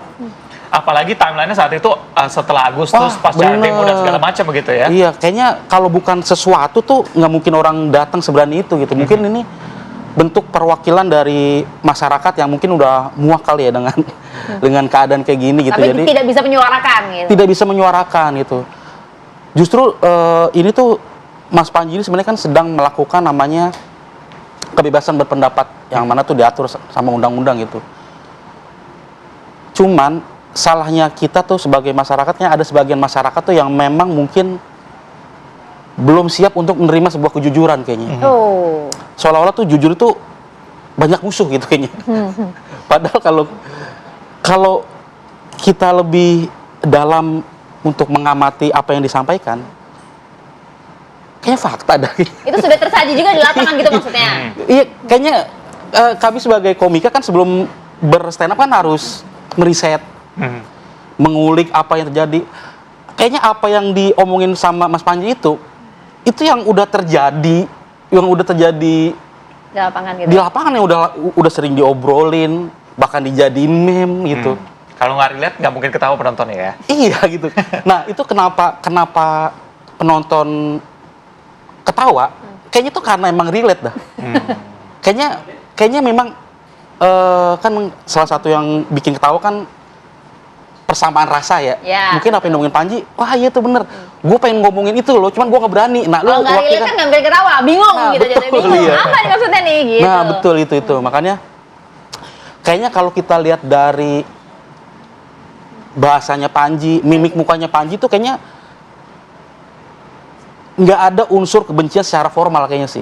Nah tapi itu Mas yang menjadi permasalahan. Banyak kemudian pihak yang justru tidak menyalahkan ya apa bentuk kritik, bentuk mengungkapkan fakta, kejujuran melalui komedi, tapi ada batasan dan juga tata bahasa yang seharusnya dijaga. Itu menjadi poinnya. Kalau menurut Anda gimana? Kayaknya kalau ini menurut keyakinan saya, menurut keyakinan Heri Hore, kayaknya kalau untuk mengkritik pemerintah yang punya kuasa, yang punya segala macam peralatan buat inilah negara itu, kritik tuh emang harus berdampak ke pemerintah kan gitu. Kalau menurut saya ya, kayaknya semua profesi itu punya privilege masing-masing dan itu nggak boleh dilakukan sama profesi lain. Misalkan pemadam kebakaran boleh nggak ngedobrak pintu rumah orang? Boleh. Yang penting apinya padam. Montir boleh nggak ngebongkar motor orang? Boleh. Yang penting motornya bener. Mohon maaf nih, dokter kandungan boleh nggak? Itu boleh. Pelawak boleh nggak ngintil pemerintah dengan cara begitu? Kayaknya boleh dah. Yang penting benar aja ininya. Yang dikritik jadi benar apa sih? Saya yakin banget ya, meskipun konteksnya ngelucu, itu ada pesan-pesan yang pasti untuk kebaikan negara ini sih harusnya. Oke. Begitu kayaknya. Baik, Mbak Kurnia, ini kan menjadi pelaporan begitu ya, yang sebenarnya dari pihak pemerintah sendiri kan juga sudah melakukan klarifikasi. Mas Gibran juga sudah ngomong bahwa kritik terhadap pemerintah juga sah-sah saja begitu dilakukan, tapi pelaporannya kan sebenarnya bukan dari pemerintah gitu. Nah, Anda melihatnya seperti apa, Mas? Ada 3 poin dulu yang ingin saya tegaskan ya. Yang pertama, bagi pemerintah kritik itu adalah hal yang sangat dibutuhkan oleh negara dalam konteks kebijakan yang banyak dikeluarkan, perbuatan atau tindakan terhadap seluruh struktural pemerintah. Kritik adalah manifestasi kedaulatan masyarakat, kritik adalah konsekuensi dari pilihan demokrasi di Republik Indonesia. Poin kedua, saya rasa sudah banyak pidato atau pernyataan bahkan dari kepala negara, Presiden Prabowo Subianto, tentang urgensi dari kritik. Negara butuh kritik, bahkan dalam pidato Pak Presiden di acara Natal yang lalu, beliau mengatakan bahkan kepada partai koalisi bahwa kita harus siap diawasi dan kita butuh kritik. Itu poin kedua. Poin ketiga, dalam aspek hukum, di dalam aturan yang selama ini menjadi perdebatan di tengah masyarakat, Kitab Undang-Undang Hukum Pidana, di sana berulang kali disampaikan tentang kritik. Saya izin bacakan singkat saja. Di dalam bagian penjelasan pasal 218 ayat 2 dan pasal 240 KUHP. Dalam negara demokratis, kritik menjadi hal penting sebagai bagian dari kebebasan berekspresi yang sedapat mungkin bersifat konstruktif, walaupun mengandung ketidaksetujuan terhadap perbuatan, kebijakan atau tindakan presiden dan atau wakil presiden. Pada dasarnya, kritik merupakan bentuk pengawasan, koreksi, dan saran terhadap hal-hal yang berkaitan dengan kepentingan masyarakat. Apa poinnya? Ketika satu pasal itu telah diundangkan, itu adalah pilihan politik hukum yang harus dan sudah disepakati oleh pemerintah dan DPR. Sehingga kalau dalam konteks diskusi kita hari ini, event Mens Rea yang diinisiasi oleh Panji Pragiwaksono dan teman-teman komika lain, tentu kami memandang itu adalah hal yang lumrah, itu adalah hal yang biasa, karena di dalam hukum juga tidak masalah berdasarkan KUHP baru. Dan yang jadi permasalahan lain adalah melaporkan seseorang itu adalah hak dari setiap warga negara. Tinggal bagaimana aparat penegak hukum memandang laporan tersebut. Kalau kita merujuk pada pernyataan Ketua Komisi 3 DPR RI sebagai salah satu pihak yang sepakat dengan pengundangan KUHP yang menjadi dasar pelaporan mereka kemarin, sudah mengatakan bahwa Panji clear tidak bisa dipidana secara sewenang-wenang. Laporan diterima, Bang? Laporan diterima bisa jadi sebagai pelayanan publik dari institusi penegak hukum. Tapi bagaimana konteks ke depan? Apakah kepolisian itu akan menaikkan eskalasi laporannya? Kan itu yang menjadi penting. Penyelidikan ke penyidikan. Kami merasa dan merujuk pada pernyataan DPR kemarin, Panji tidak bisa dipidana secara sewenang-wenang. Saya rasa itu yang bisa saya sampaikan. Oke, dampaknya, tapi kalau saya melihat di sosial media, dampaknya justru berbanding ke pemerintah begitu ya. Padahal yang melakukan pelaporan bukan pemerintah, kritik pemerintah juga bisa terima begitu. Tanggapan dari kecuali kalau pasal yang dilaporkan penghinaan terhadap lembaga negara atau menyerang harkat dan martabat presiden dan atau wakil presiden, itu baru bisa secara clear dilayangkan kepada pemerintah. Kalau delik yang dilaporkan, sependek pengetahuan saya terkait dengan pencemaran nama baik dan penistaan agama, tentu kami menghimbau kepada aparat penegak hukum dan jajarannya agar bisa dapat menerapkan aturan baru yang dikeluarkan dengan merujuk apa yang disampaikan oleh Ketua Komisi 3 DPR RI. Pada dasarnya, pemerintah sangat butuh kritik dari masyarakat. Ini bukan karena lagi menjadi atensi publik, banyak yang kemudian mendukung Panji gitu ya, kemudian karena saat ini justru fokus dari pemerintah bukan terhadap event Mens Rea. Saat ini fokus pemerintah adalah dalam konteks memulihkan keadaan pasca bencana di Aceh, Sumatera Barat, dan Sumatera Utara. Ketika ini ramai dibincangkan, maka dari itu pemerintah DPR itu bersikap dan menegaskan sekali lagi dan sudah berulang kali sebenarnya, kritik itu tidak masalah. Kritik yang dengan solusi atau bahkan tanpa solusi. itu disebutkan di dalam KUHP, bukan pernyataan sekelebat dari pemerintah saja. Itu mungkin. Kalau kan beredar juga nih di masyarakat, katanya ini sengaja dibenturkan, ya kan? Kalau zaman Orde sebelumnya kan yang persekusi pemerintahnya. Sekarang pemerintah diwakilkan oleh masyarakat untuk memperkosa masyarakatnya. Pakai tangan orang lain, bahasanya mungkin begitu. Makanya terjadi minta maaf, nggak usah ditangkap, itu kan seolah-olah tuh kayak, kan memang bukan itu jualannya ya, pemerintah ya. Gimana Bang? Iya, sebenarnya sakwa sangka seperti itu, ya sah-sah saja, akan tetapi kami dari pemerintah ingin menegaskan bahwa apapun yang disampaikan oleh masyarakat tentang kebijakan, bahkan pernyataan presiden dan wakil presiden secara langsung, itu tidak bisa dipidana, karena apalagi kalau kritiknya itu solutif, kritiknya memberikan solusi, tentu itu menjadi bahan evaluasi bagi pemerintah. Saya rasa itu. Nanti kita akan tanya ke Bang Heri juga mengenai teman-teman komika seperti apa tanggapannya, apakah memang ini akan menjadi membuat mereka sedikit lebih tumpul begitu kritiknya. Kita akan bahas usai jeda ya, tetap bersama kami di Apa Kabar Indonesia Pagi.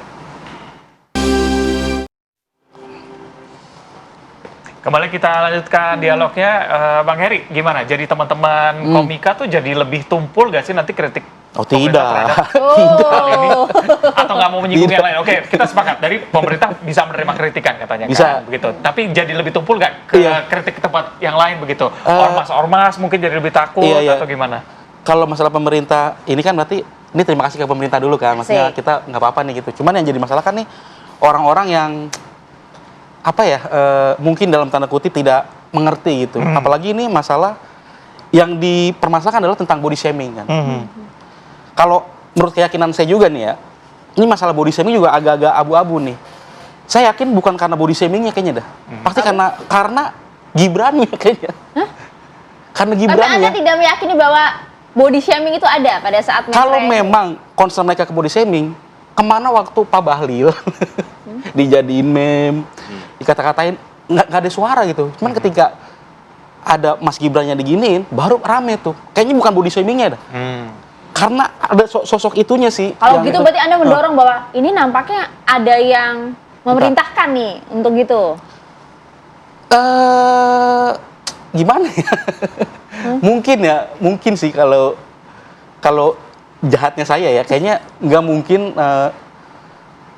Gini dah, kalau memang mereka peduli tentang body shaming ya, tayang di Netflix tuh banyak menampilkan body shaming segala macem.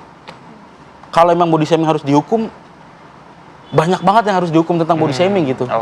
Ini bukan berarti membenarkan body shaming ya. Jadi komika sah-sah saja mau ngomong apa aja gitu jadinya. Nggak ada batasan, nggak ada aturan, nggak ada sopan santun. Yang penting di ruang tertutup, berbayar. Karena penonton stand up yakin banget penontonnya udah siap.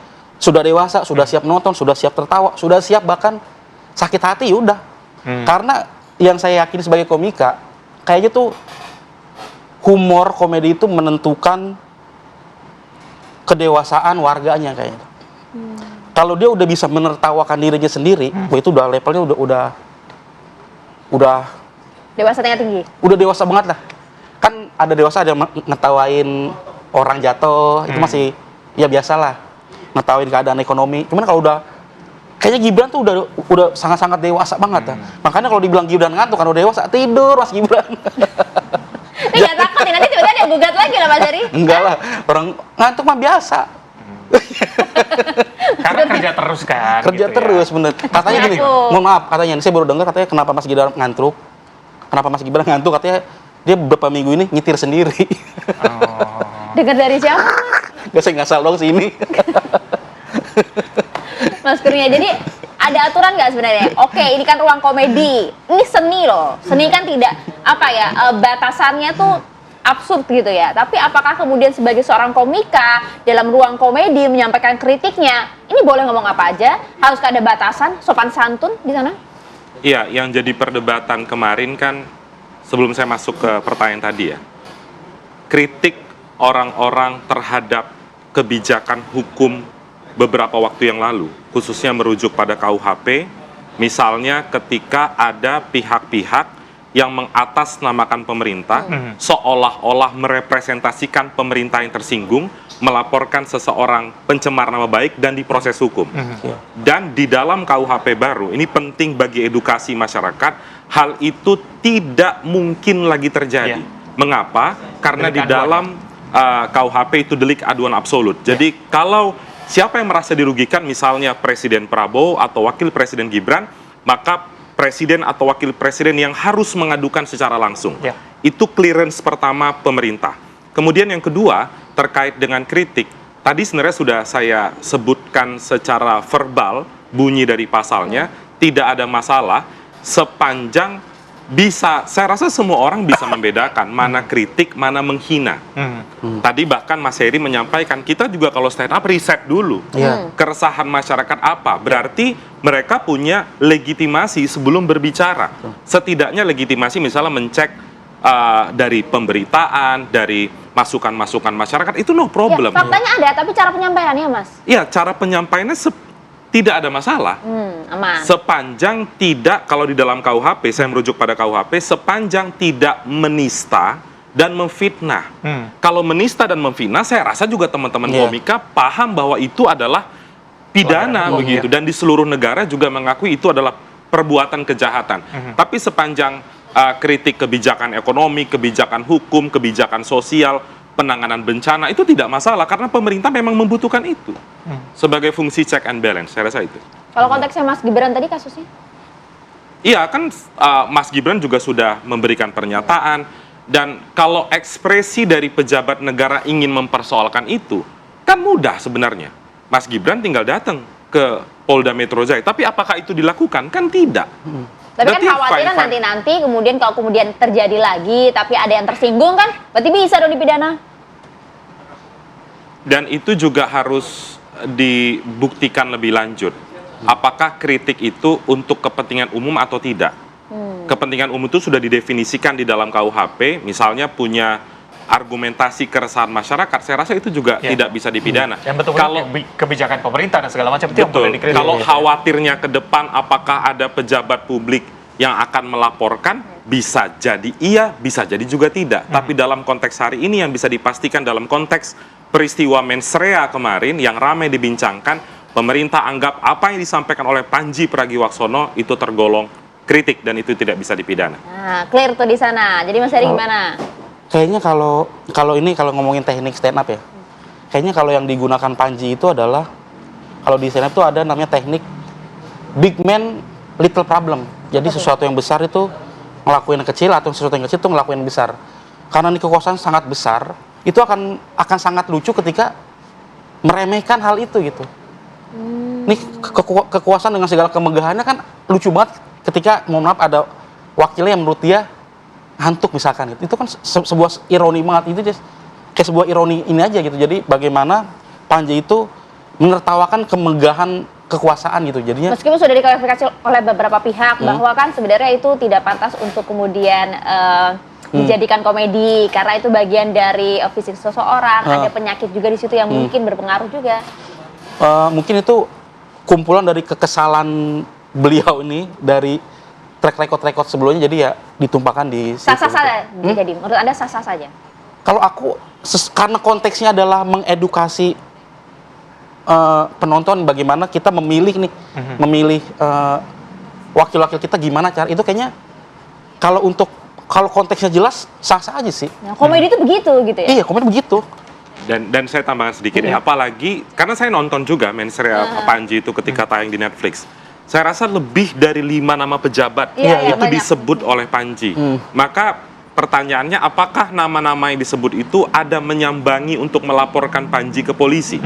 Kalau itu dalam konteks terjadi, maka tidak masalah kalau pemerintah itu dibicarakan, dikritik. Masalahnya kan itu tidak dilakukan, sehingga delik-delik penghinaan terhadap lembaga negara itu tidak terjadi dalam peristiwa mensrea ini. Ya, tapi kan kayaknya masih banyak kekhawatiran gitu ya. Kalau dari komedian kan masih banyak keresahan tuh. Jadi gimana? Perlu nggak sih mesti ada sikap pemerintah nih dalam hal ini, mungkin Pak Prabowo mengundang para komika untuk memberikan batasan, memberikan rasa aman bagi mereka bahwa kritik saja, saya jamin bisa. Kritik langsung depan saya gini.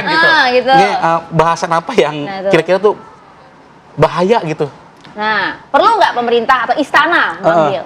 Iya, karena sekitar pekan lalu itu Menteri Hukum dan Wakil Menteri Hukum itu baru saja menggelar konferensi pers tentang penjelasan KUHP dan KUHAP yang baru. Sekitar 45 menit rekaman itu dan ada di YouTube, itu bisa diakses oleh masyarakat. Menteri dan Wakil Menteri sebagai representasi negara berulang kali menyampaikan kritik itu tidak masalah.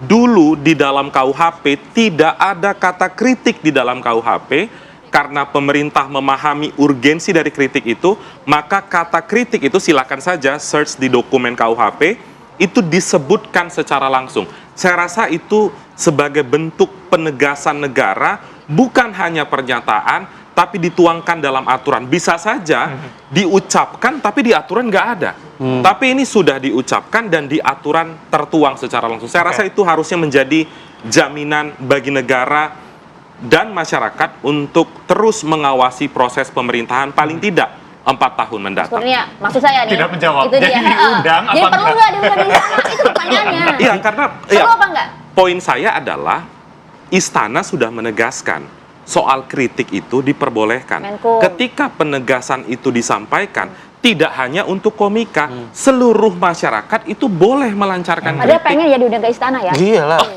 Apalagi kalau tiap minggu lah minimal ada komika yang menghibur Pak Prabowo kan. Jualan jadi. Seru. Kalau tadi dibilang katanya fokusnya pemerintah saat ini adalah proses pemulihan bencana, mungkin komikanya bisa diajak langsung ke sana, kerja bareng, menghibur teman-teman kita yang ada di sana ya. Tapi mungkin sebelum kita akhiri, saya mungkin mau nge-quote dari Warkop ya. Tertawalah sebelum tertawa itu dilarang ya. Harapannya adalah tidak ada. Dan tertawa tidak pernah dilarang. Iya, harapannya adalah tidak ada pelarangan. Realisasinya baik itu dari tidak pemerintah dilarang. maupun dari tempat lainnya. Terima kasih Mas Kurnia, Bang Heri sudah bergabung. Terima kasih banyak. Mau stand up dulu nggak? Enggak. Bayarannya lebih mahal nanti. Oke, kami jeda dulu pemirsa. Saat lagi kami kembali untuk Anda dengan beragam informasi lainnya. Usai jeda.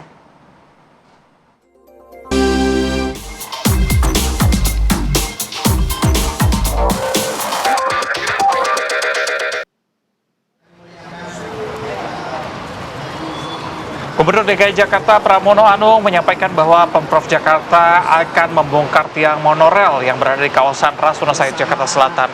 Pramono mengatakan pihaknya akan melakukan pembongkaran di Jalan Rasuna Said, menyebut biayanya sebesar 100 miliar rupiah, bukan hanya untuk biaya pembongkaran, tapi juga untuk melakukan perbaikan di Jalan Rasuna Said. 100 miliar tuh ya? 100 miliar rupiah. Kalau dibayarkan pakai koin, kira-kira berapa truk? Banyak yang komen tuh, gede amat Pak, gitu. Tapi kita akan lihat ya bagaimana kemudian tiang monorel yang memang hingga saat ini masih berada di wilayah Rasuna Said begitu ya. Kami coba ajak Anda berbincang langsung bersama dengan rekan kami yang sudah ada di sana. Ada Vanessa Liu di sana. Vanessa.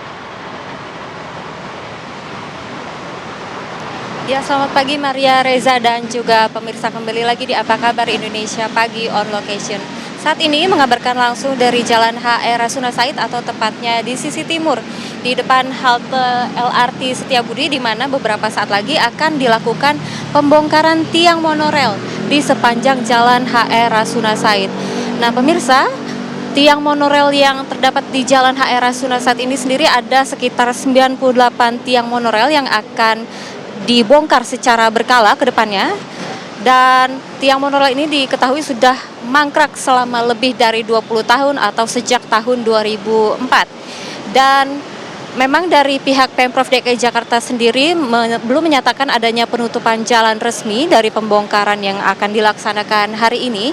Namun tentu saja aktivitas dari petugas yang akan membongkar tiang monorel ini mengakibatkan akan adanya rekayasa lalu lintas, di mana sisi jalur lambat sendiri ini akan ditutup sejak pukul 8.30 pagi ini, dan belum diketahui hingga kapan jalur lambat ini akan dibuka kembali. Namun seperti yang bisa Anda lihat di belakang kami ini, untuk jalur cepat di Jalan HR Rasuna Said ini terpantau normal, di mana masyarakat masih berkendara secara normal dan jalanan masih terpantau lengang.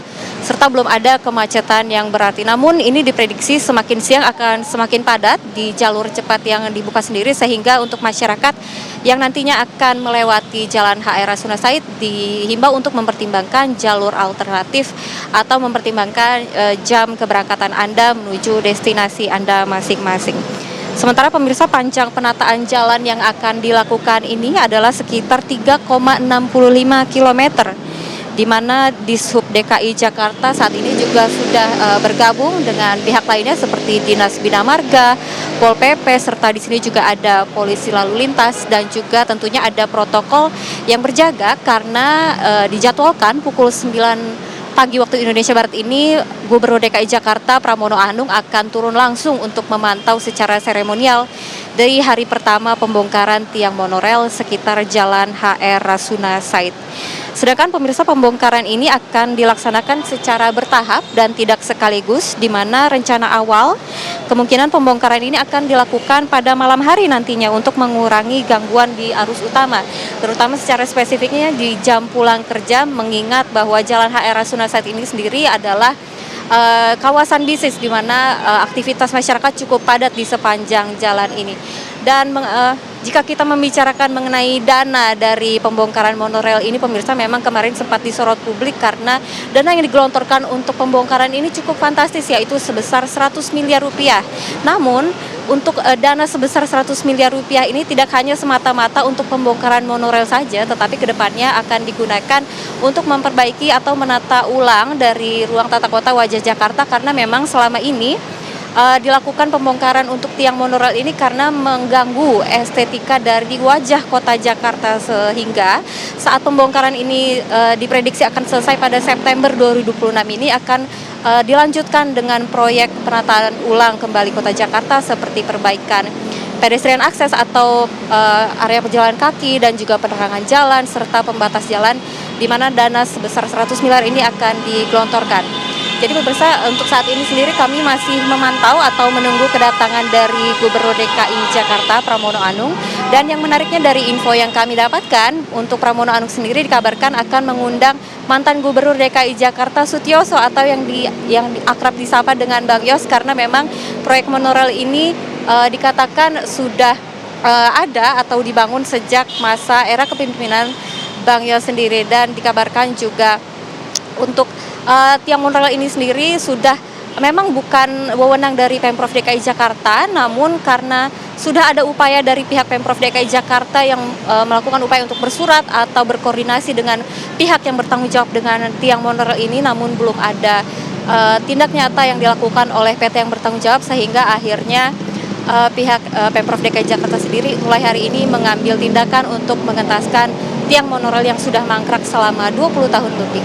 Demikian laporan kami, Ayah dan juga Reza, kami kembalikan kepada Anda di studio. Vanessa, mungkin Anda bisa kasih informasi kepada kami, gini, masyarakat juga penasaran sebenarnya cara kerjanya hari ini seperti apa. Apakah memang satu tiang diselesaikan hari ini atau justru ada beberapa tiang yang diselesaikan di hari yang sama secara bersamaan begitu? Ya Reza, untuk proses pembongkaran sendiri ini belum bisa dipastikan hingga kapan akan berlangsungnya, karena memang dari pantauan kami sendiri tidak terlihat adanya alat berat yang disediakan untuk membongkar tiang monorail ini. Sedangkan di belakang kami terlihat ini petugas sedang menyiapkan alat las, sehingga diketahui bahwa pembongkaran akan dilakukan menggunakan alat las dan belum diketahui kapan akan diselesaikan. Namun yang pasti untuk pagi ini sendiri baru akan dilakukan secara seremonial karena akan dipantau langsung oleh Gubernur DKI Jakarta Pramono Anung.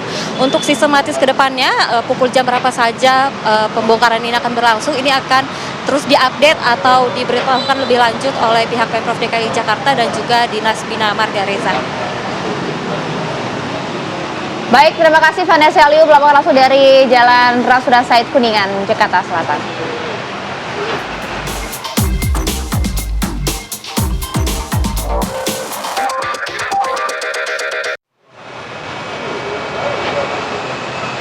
Ya, sudah 2 jam kami menemani pemirsa dengan beragam informasi. Nah, bagi Anda yang pekerja kantoran ini menuju kantor, mungkin ada permasalahan persendian begitu ya. Ada. Nah, di lututnya mungkin sakit. Ada. Nah, mungkin nanti informasi selengkapnya bisa kita bahas. Sebenarnya gerakan-gerakan apa yang bisa dilakukan? Oh, ada cara mengatasinya? Ada dong. Jawabannya ada di Hidup Sehat berikut ini. Oke. Kalau gitu kita berdua pamit ya. Saya Maria Segaf. Saya Reza Balua, terima kasih. Sampai jumpa.